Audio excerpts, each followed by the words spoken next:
네, 안녕하세요. 유민아빠입니다. 이번 시간에는요, 보통 우리가 이렇게 표현을 합니다. 뭐, 10루타 종목, 혹은 포텐셜 터지는 종목, 혹은 템버거 종목, 이렇게 표현을 하죠.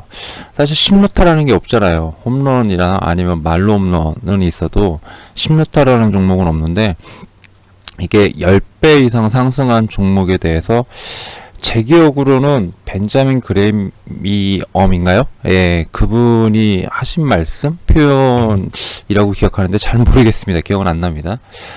어쨌든 시장에서 항상 이런 그 포텐셜이 터지는 그런 종목들에 대한 관심이 항상 높습니다. 그럼 포텐셜이 터지는 그런 종목들은 어디서 나왔을까요?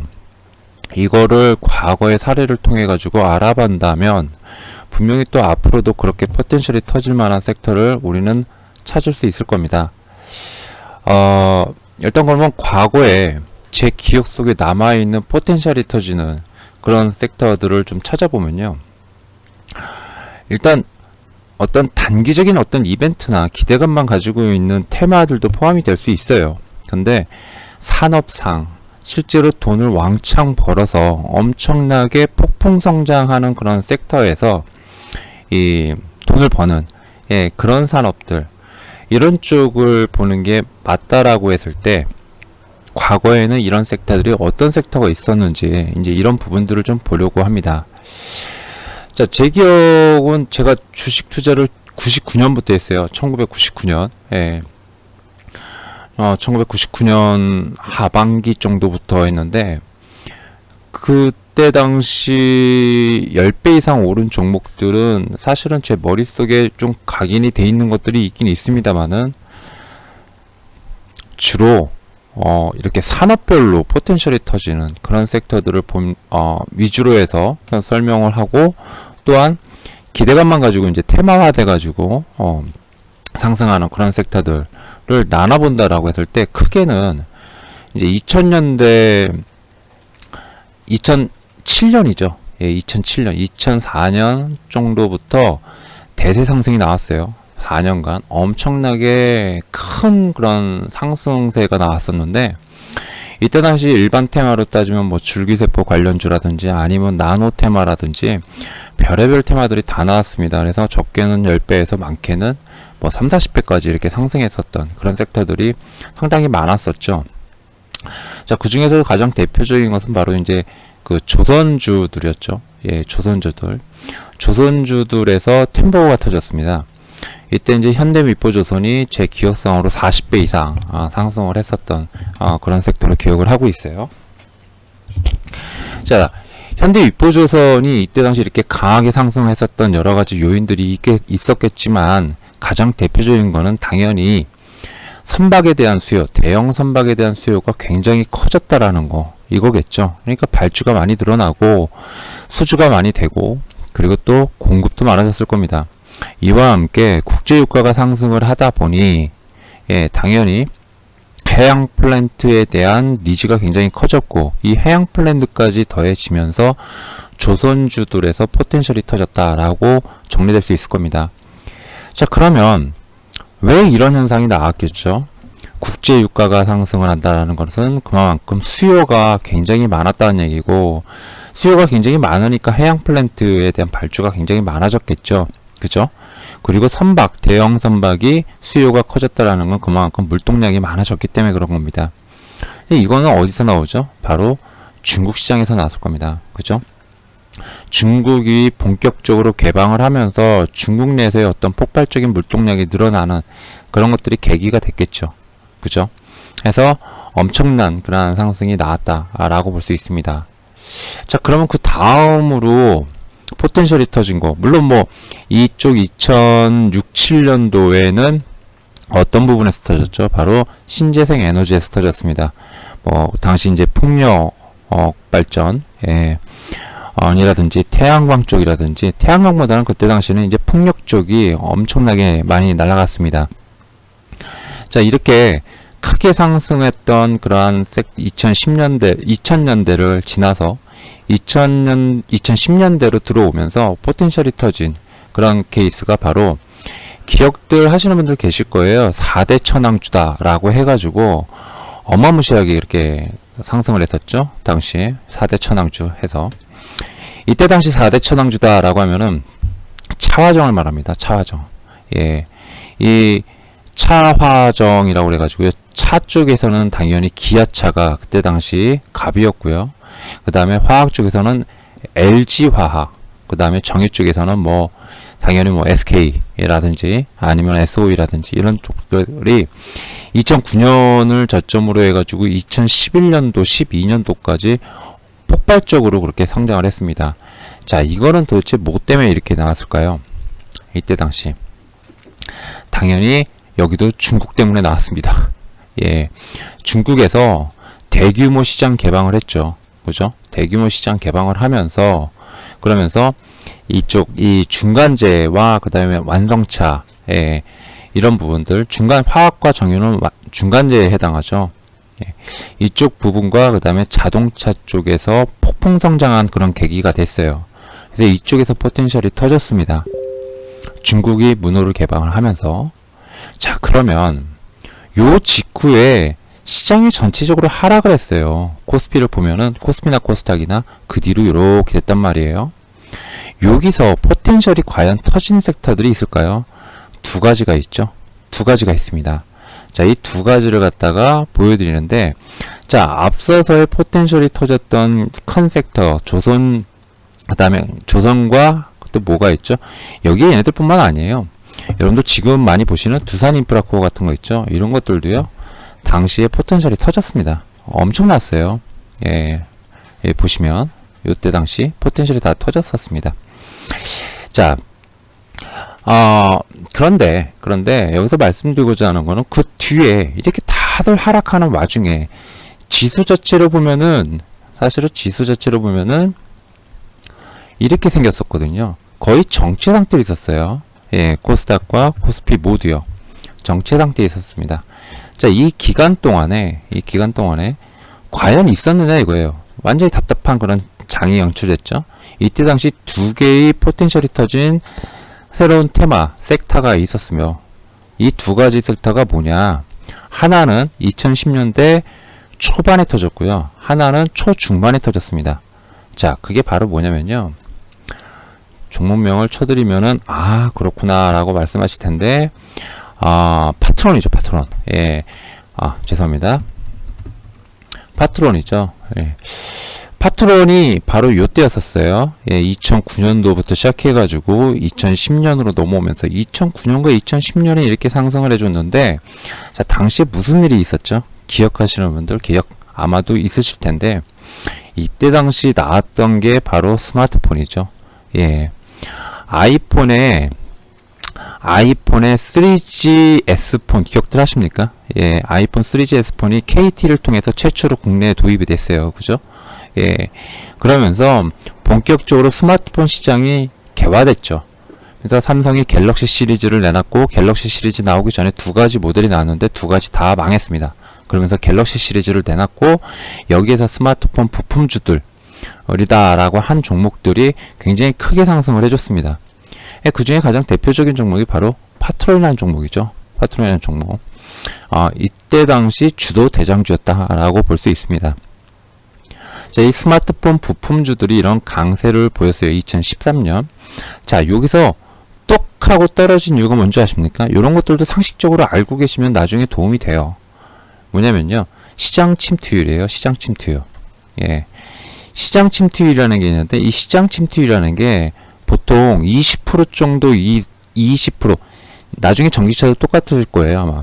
20%에서 40% 정도의 시장 침투율이 오면요, 초고성장을 멈춘다라고 해요. 그래서 이때부터 모든 부품주나 이런 것들은 다 하락하게끔 되어 있습니다. 예, 나중에 2차 전지든 전기차 부품이든 뭐든 간에 다 똑같은 상황이 벌어질 가능성이 상당히 높을 겁니다. 시장 침투율이라는 거예요. 예. 요때 시장 침투율이 삼성전자 시장 고가 프리미엄폰의 시장 침투율이 20%, 30%를 상회하면서 그 뒤부터 박살이 났어요. 예, 싹 박살이 났습니다. 자, 요런 어떤 시대적으로, 시대적 어떤 기술과 관련된 그런 기업들, 이런 기업들이 굉장히 크게 상승을 했다면 2014년도부터 2015년도, 2016년도까지 또 한 차례 큰 포텐셜이 터진 섹터가 있습니다. 바로 뭐냐? 사실은 그 전에 터졌어요. 그 전에 TBH 글로벌이라고 혹시 기억들 하십니까? 베이직 하우스를 만드는 기업이죠. 뭐냐면은 이때 2009년 요때 시작해 가지고요. 2014년까지 큰 쌍고점을 만들었죠. 자, 이게 바로 중국의 소비 시장을 개방을 했어요. 이러면서 의류 관련 기업들이 발빠르게 중국에 진출한 의류 관련 기업들이 굉장히 크게 상승을 했습니다. 자, 이와 함께 아모레퍼시픽이죠. 화장품주죠. 화장품주가 2013년 말을 최저점으로 해가지고 말 그대로 포텐셜이 터졌죠. 근데 사실은 아모레퍼시픽이 포텐셜이 터진 건 아니었어요. 그죠? 아모레퍼시픽은 대략 한 4배 정도, 저점 대비 4배 정도, 5배 정도 이렇게 상승을 했다면은, 사실은 이런 종목에서 터졌죠. 포텐셜이라는 건 뭐 리더스 코스메틱 같은 이런 종목에서 포텐셜이 터졌다라고 보면 될 겁니다. 뭐 이때 웬만하면 화장품주들 한 대여섯 배에서 10배 이상 올랐죠. 리더스 코스메틱 같은 경우는 마스크팩 하나로 해가지고 2,000원대 주가. 저도 처음에 한 4,000원 정도쯤에서 봤었는데 이게 12만원까지 상승을 했었죠. 그래서 화장품 관련주, 생활용품 관련주, 마스크팩 관련주 해가지고 엄청난 폭풍 성장을 했습니다. 자, 이것도 중국과 관련된 그런 섹터다라고 볼 수 있겠죠. 자, 이처럼 이 중국과 관련된 섹터가 은근히 많았고요. 그러면서 어떤 새로운 시장이 개화되는, 그러면서 보편적으로 사용이 되는 스마트폰처럼, 보편적으로 사용이 되는 그런 섹터에서 포텐셜이 많이 터졌다라는 겁니다. 자, 앞으로 여러분들이 생각하기에 뭐가 될 거라고 생각하십니까? 좀 주식을 오래 하신 분들은 이렇게도 보실 수 있을 거예요. 뭐냐면은 유헬스케어죠. 유헬스케어. 이 유헬스케어라는 섹터를 보면은 참 이거 주식 좀 오래 하신 분들은 알고 계세요. 언제냐면은 이 2005년, 6년 요때부터 유헬스케어 터진다 해가지고 나왔던 그런 섹터예요. 근데 여러 가지 이슈로 인해 가지고 아직까지도 국내 시장에서 제대로 하지 못한, 제대로 크지 못한 그런 섹터 중에 하나죠. 뭐 이런 유헬스케어도 있겠고, 그 다음에 아직 전기차 여력 충분하다라고 해가지고 전기차 시장 볼 수도 있겠고, 혹은 수소 같은 섹터들도 볼 수 있겠죠. 즉 신재생 에너지, 실제로 신재생 에너지 이런 섹터들을 또 볼 수도 있을 겁니다. 자, 여러분들 머릿속에는 뭐가 있나요? 뭐가 있을까요? 자, 공통점은 이래요. 전 세계 어떤 물동량에서 하면서 올랐던 그런 걸로 따지면은 요번에 HMM을 빼놓을 수 없을 겁니다. 그죠? HMM을 빼놓을 수 없을 거예요. HMM이 말 그대로 진짜 포텐셜이 터졌으니까요. 포텐셜이 터진 섹터, 결국엔 터진, 그런 섹터가 바로 HMM입니다. 근데 이거 어떤 산업 구조적인 어떤 현상이나 이런 것들도 있겠지만은 말 그대로 코로나라는 어떠한 전혀 상상치도 못했고 예상치도 못했던 그런 이슈에 여러 가지 그런 어떤 산업 구조적인 문제, 글로벌 공급망의 문제 이런 문제들로 인해 가지고 이렇게 상승을 한 그런 케이스인데 뭐 이것도 당연히 쳐줘야겠죠. 쳐줘야 될 겁니다. 그러나 신풍제약이나 이런 것들처럼 이런 것들은 좀 아닌 듯 싶고요. 뭐가 됐든 제가 말씀드리고자 하는 거는 이거예요. 어떤 새로운 시장에 어떤 형성되는 기존에 없었던 시장이 새롭게 생기면서 말 그대로 어마무시한 시장 침투율이 제로 베이스 1-2% 베이스에서 10%, 20%, 30%까지 보편적으로 많이 사용하게 되는 그런 섹터들, 혹은 전 세계 글로벌 물동량이 어마무시하게 늘어나는 그런 상황에서 나오는 그러한 섹터들, 그리고 중국 시장이 개방을 하면서 터져나오는 그런 포텐셜이 터지는 그런 섹터들, 요렇게 압축될 수 있을 겁니다. 그렇겠죠. 물론 종목별로 보면은 상당히 많을 거예요. 상당히 많을 텐데 이게 시장의 어떠한 큰 트렌드를 갖다가 바뀌는지 이런 것들을 봐야 되거든요. 바이오 제약주 중에서도 시장의 어떤 트렌드죠. 물결이죠. 이 물결이라는 건 기존의 어떠한 그 기존의 이쪽 기술 키트루단가 예, 이런 기술 쪽에 관련된 종목들이 굉장히 강세였으면 새롭게 부각되는 기술이 이건데 이거에서 우리나라 기업이 이런 기업이 있어서 이런 기업이 굉장히 큰 강점을 가지고 있다. 이제 이런 식의 어떠한 스토리를 가지고 상승하는 그런 섹터들이 있어요. 바이오 섹터들이 있습니다. 예. 그 중에 하나가 이제 아까 말씀드렸던 US케어일 수도 있고요. 예. 근데 그런 것들까지도 다 해서 어떤 게 터질 것이냐 이거를 갖다 고민을 했는데 이게 사실은 누구나 할 수 있는 부분이 아니죠. 아무도 몰라요. 막상 터지고 나야 포텐셜이 터졌다라는 거죠. 예. 그리고 또 너무 이런 거에 제가 이렇게 표현하면 좀 뭐하지만 망상? 이건 무조건 포텐셜이야. 너무 이렇게 신뢰를 해버리면 떨어지는데도 뭐죠? 계속 더 오를 거라 생각해가지고 계속 어떻게 돼요? 떨어질 때마다 더 매수해요. 혹은 이런 데서도 섣불리 막 들어가죠. 나 여기서 들어갔더니 뭐가 됐어요? 올랐잖아요. 여기서 더 큰 금액을 갖다가 더 투입하고 이러다가 이제 망하는 그런 케이스도 있겠죠. 그죠? 포텐셜 종목이라는 게 한편으로는 주식의 어떠한 하는 희망? 이런 거일 수도 있지만 한편으로는 독이 될 수도 있다라는 겁니다.